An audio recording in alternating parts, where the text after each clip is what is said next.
Hello friends, welcome to MS Maths. In this video we are going to discuss about relation between y, neta and sigma. y जो है young modulus है, नीटा यहाँ पे modulus of rigidity है, sigma जो है वो poisons ratio है।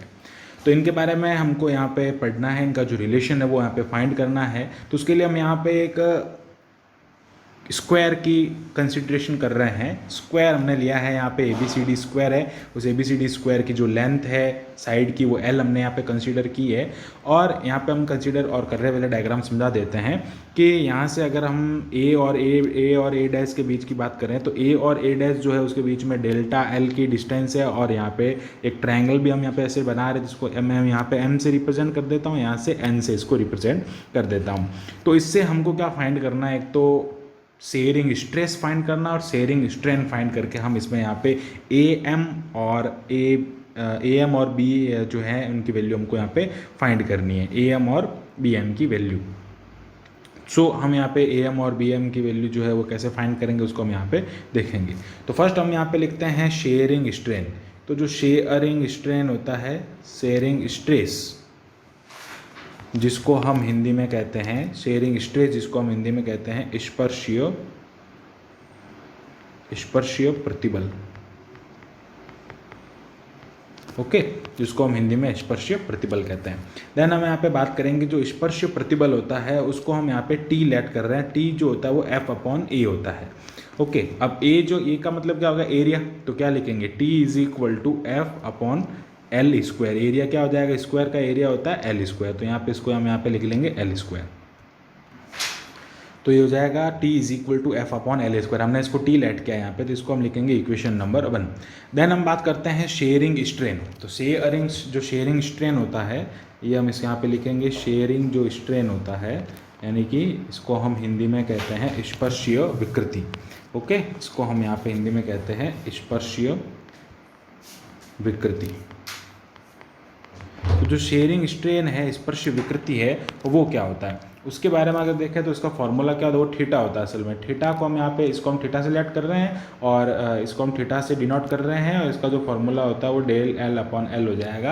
अब del L/L क्यों हो रहा है उसका रीज़न भी आगे हम आपको बता देंगे, क्योंकि यहाँ पे जो हो रहा है वो डेल्टा L और L के बीच में है। और स्ट्रेन का मतलब क्या होता है, स्ट्रेन का मीनिंग यही होता है कि आपका यहाँ पे जो फाइनल जो इसमें चेंज हो रहा है लेंथ में, अब यहाँ पे लेंथ में चेंज हो सकता है, एंगल में चेंज हो नहीं सकता ना। तो यहाँ पे क्या लेंगे, जो लेंथ में जो चेंज हो रहा है और जो इसकी जो इनिशियल लेंथ होती है L, लेंथ में चेंज और इनिशियल लेंथ जो है उसको हम यहाँ पे ये लेट कर रहे हैं इस टाइप से डेल्टा L/L। अब हम इस पे अगर कोई भी डिफॉर्मिंग फोर्स यूज़ करेंगे तो ये जो होगा वो इस टाइप से यहाँ पे जो इस टाइप से यहाँ पे एंगल में चेंज भी होगा। और इसको हम यहाँ पे एक साइड को अगर हम खींचते हैं इधर तो ये इस टाइप से हमारा यहाँ पे एक रोम्बस की तरह यहाँ पे बन जाएगा, इस टाइप से बनेगा।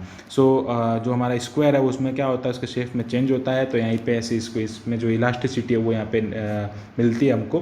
देन बात करते हैं नीटा के बारे में। नीटा जो होती है उसको हम कहते हैं रिजिडिटी ऑफ मॉडुलस।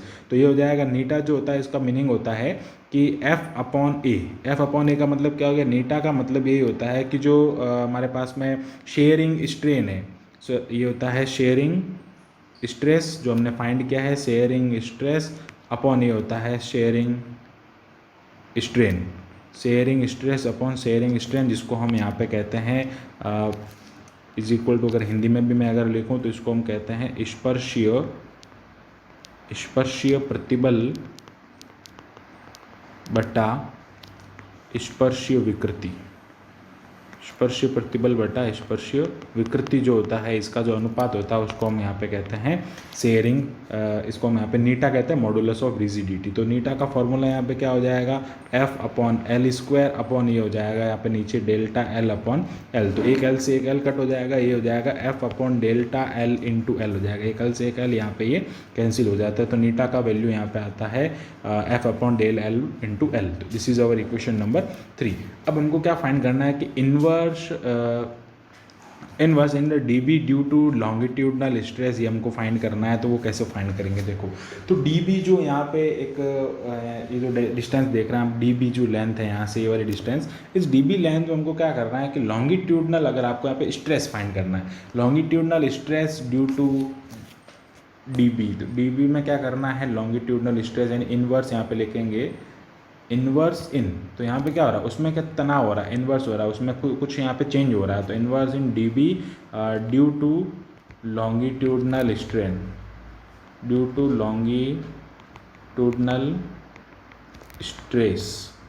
तो यहाँ पे क्या हो रहा है, लॉन्गिट्यूडनल स्ट्रेस लग रहा है। लॉन्गिट्यूडनल स्ट्रेस को हम क्या कहेंगे, लॉन्गिट्यूडनल स्ट्रेस हो जाएगा हमारे पास में अनुदैर्ध्य जो प्रतिबल होता है, यानी कि डीबी में परिवर्तन, जो डीबी में परिवर्तन हो रहा है, डीबी में परिवर्तन किसके कारण हो रहा है, अनुदैर्ध्य, यहाँ पे हम लिखेंगे अनुदैर्ध्य प्रतिबल के कारण यहाँ पे इसमें चेंज हो रहा है। तो अनुदैर्ध्य प्रतिबल के कारण यहाँ पे चेंज हो रहा है, तो हम यहाँ पे क्या लिखेंगे, इसको dB के जो वैल्यू है उसमें, और उसके साथ में हम T लिखेंगे जिसको हम स्ट्रेस से डिनोट कर रहे हैं। T हो जाएगा हमारा यहाँ पे स्ट्रेस, अनुदैर्ध्य प्रतिबल या फिर लॉन्गिट्यूडनल स्ट्रेस, और अल्फा इसके साथ में आएगा लॉन्गिट्यूडनल स्ट्रेन।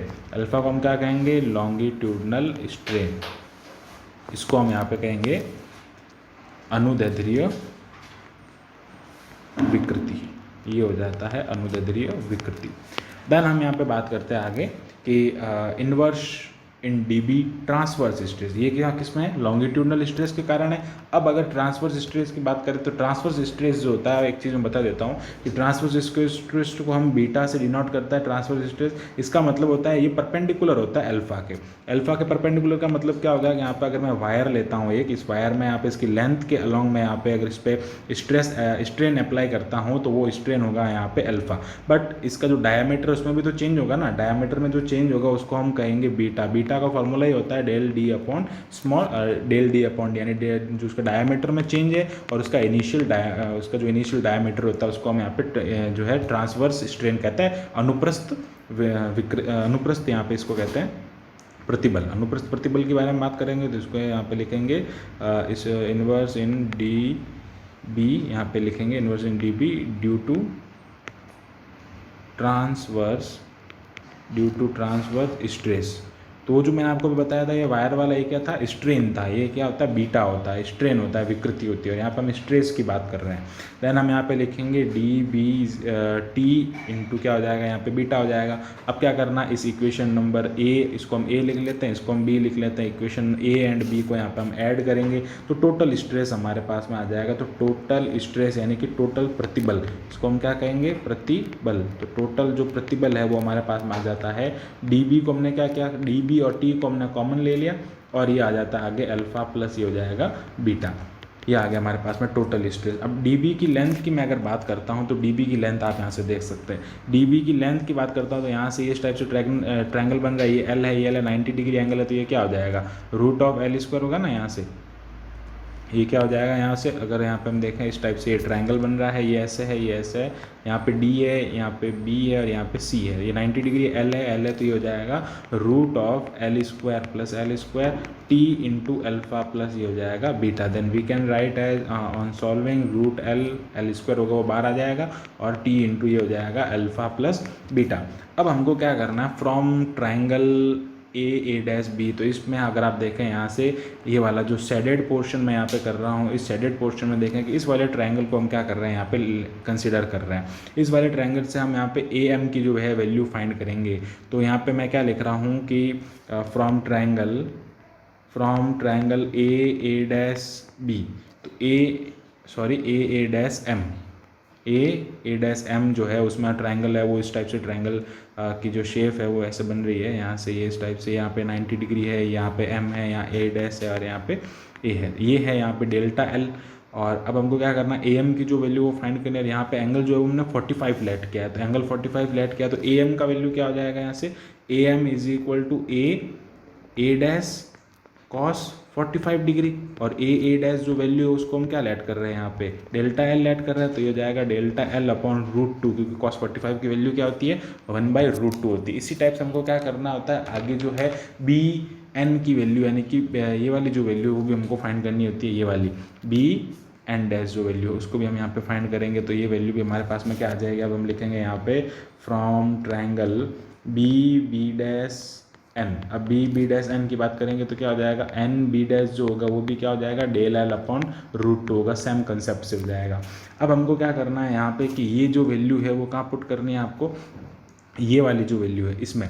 अब इसका मतलब ये वाली जो वैल्यू है वो टोटल स्ट्रेस जो होगा ना वो इसके इक्वल होगा ना। टोटल स्ट्रेस का मतलब क्या हो गया, उसकी जो लेंथ में चेंज हो गया ना, लेंथ में चेंज है उसको हम टोटल स्ट्रेस कहेंगे। तो ये हो जाएगा √2LT अल्फ़ा प्लस बीटा जो होगा वो ना वो इसके इक्वल होगा ΔL/√2 के इक्वल हो जाएगा। हमने इसको इसके इक्वल लिख लिया। Then we can write here TL/ΔL। TL/ΔL जो है वो किसके इक्वल हो जाएगा 1/2, बिकॉज ये √2 इंटू √2 होगा ना, इसको हम यहाँ पे नीचे भेज रहे हैं। तो यहाँ पे अगर एक बार लिख लेते हैं 1/2 इंटू √2 हो जाएगा 1/√2 इंटू √2 और इधर आ जाएगा नीचे 1/अल्फ़ा प्लस बीटा, यहाँ पे हम लिख सकते हैं। Then we can write as 1/2 into 1/अल्फ़ा प्लस ये हो जाएगा beta.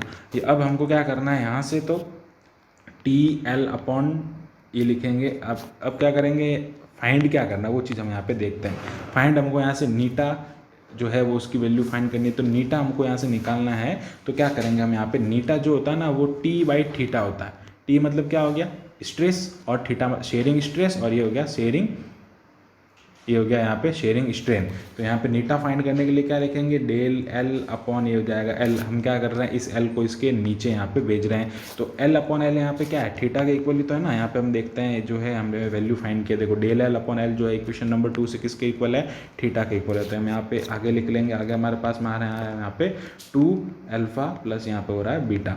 Then we can write here 2 ये हो जाएगा T/थीटा 1 ये हो गया 2α प्लस बीटा। अब ये कहाँ से आया, ये आया हमारा इक्वेशन नंबर 2 से। हम यहाँ पे लिख लेंगे इक्वेशन नंबर 2। तो ये होता है जो नीटा के इक्वल होता है। Then eta is equal to 1/2। अब मैं यहाँ से अल्फा को कॉमन लेता हूँ तो ये हो जाएगा 1/बीटा 1 प्लस बीटा अपॉन अल्फा हो जाएगा। अब 1/अल्फा जो होता है ना वो ध्यान रखें वाई के इक्वल होता है, यंग मॉडुलस के इक्वल होता है। तो we can write here eta is equal to Y, eta is equal to Y upon 2 1 plus sigma. अब सिग्मा भी कैसा है यार, सिग्मा जो होता है ना वो किसके इक्वल होता है, बीटा अपॉन अल्फा के इक्वल होता है, यानी transverse strain upon longitudinal strain के इक्वल होता है sigma.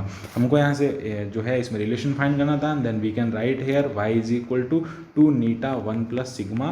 This is our equation number, this is our answer. जो हमको यहाँ पे जो रिलेशन फाइंड करना था वो रिलेशन हमने यहाँ पे फाइंड कर दिया। Relation between Y, eta and sigma. Y जो है उसको हम यहाँ पे क्या कहते हैं, यंग मॉडुलस कहते हैं।